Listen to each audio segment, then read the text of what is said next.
I used to have a really terrible savior complex, meaning that, like somebody would come in and they're like, oh, I really need a job. And I would ask them, like, well, what's your work experience? What do you have, what have you done? And they're like, I have no work experience, or I'm actually just recently out of prison. I'm like, okay, so we're interviewing for this position and that position. Does any of that sound interesting to you? Yeah, I want to learn. Like, okay, great. And then it's like, well, tell me a little bit about yourself. And they have like this kind of like long story about like their life. And the entire time they're telling me this, I'm forming judgments. Now, they don't look like judgments to me. They look like pity. So, it's like, oh, that's so tough. I mean, like parents split up when you were a kid, like, oh, that would really suck. I'm so sorry. But in a lot of those cases with the savior complex, I'm actually forming judgment. So I'm kind of mind myself and saying that I'm doing it out of pity, that I pity them, but it's really judgment. And so then I'm like, okay, well,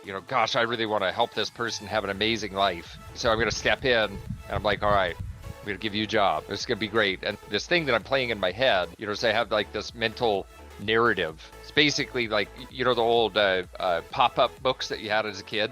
It's like, oh, that's kind of like what I have playing in my head, that I'm like, then you see this person that they had such this tough life, and in the future they're like driving around like big cars, they have this great family and everything's wonderful, and then I'm kind of like standing in the background, like, like, whoa, yeah, I was helpful in that, like I helped to create that.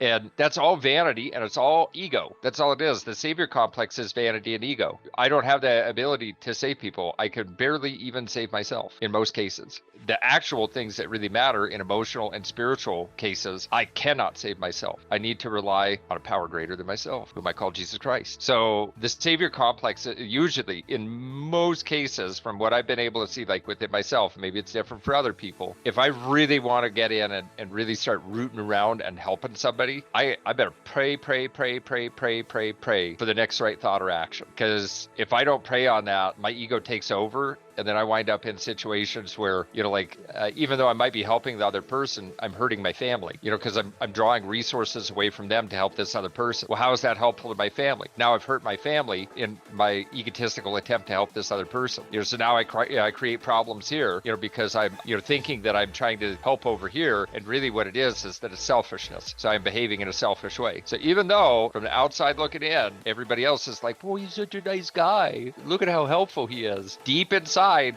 I'm this little ego goblin, like, yeah, everybody's gonna honor me for all these wonderful things that I've done. In my belief system, where does all honor go? All honor and glory goes to God. It says that like a bunch of times in the Bible too. If you read the Bible, it actually gives you, it's sort of like the manual and like how to not be egotistical. And it's like, well, why is that so dangerous? And it's we've come up with really fancy words to describe what they call it, original sin. So it's the stuff that we're born with.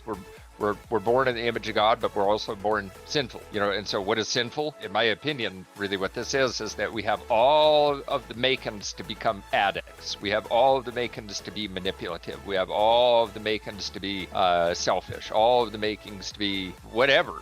So even though I'm born in the image or made in the image of God, I mean, all of us, I still have this thing in the Protestant teachings, they call it original sin. In a secular, worldly type of an outlook, they call it ego. It's all the same thing. It's all the same thing. We just came up with different words for it, but that's our nature is to be that way. And so anybody that has a savior complex should really, the only person that is ever going to know if their intentions are pure is them.